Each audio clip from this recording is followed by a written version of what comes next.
এক জঙ্গলের গভীরে দুই বানর থাকত, মিঠু আর কালু। তারা ছিল একে অপরের সবচেয়ে কাছের বন্ধু।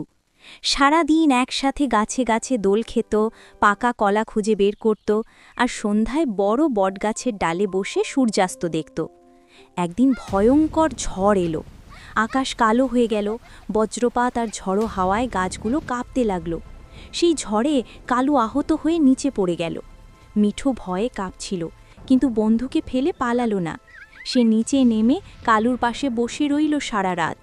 নিজের জোগাড় করা কলা কালুর মুখে তুলে দিল আর তার গা জড়িয়ে উষ্ণ রাখল। পরদিন সূর্য উঠলে কালু ধীরে ধীরে চোখ খুলল।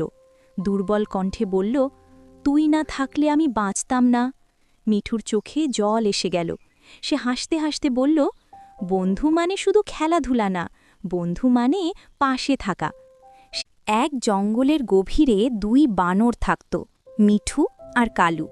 তারা ছিল একে অপরের সবচেয়ে কাছের বন্ধু। সারা দিন একসাথে গাছে গাছে দোল খেত, পাকা কলা খুঁজে বের করত, আর সন্ধ্যায় বড় বটগাছের ডালে বসে সূর্যাস্ত দেখত। একদিন ভয়ঙ্কর ঝড় এলো। আকাশ কালো হয়ে গেল, বজ্রপাত আর ঝড়ো হাওয়ায় গাছগুলো কাঁপতে লাগল। সেই ঝড়ে কালু আহত হয়ে নিচে পড়ে গেল। মিঠু ভয়ে কাঁপছিল, কিন্তু বন্ধুকে ফেলে পালালো না। সে নিচে নেমে কালুর পাশে বসে রইল সারা রাত। নিজের জোগাড় করা কলা কালুর মুখে তুলে দিল আর তার গা জড়িয়ে উষ্ণ রাখল। পরদিন সূর্য উঠলে কালু ধীরে ধীরে চোখ খুলল। দুর্বল কণ্ঠে বলল, তুই না থাকলে আমি বাঁচতাম না। মিঠুর চোখে জল এসে গেল।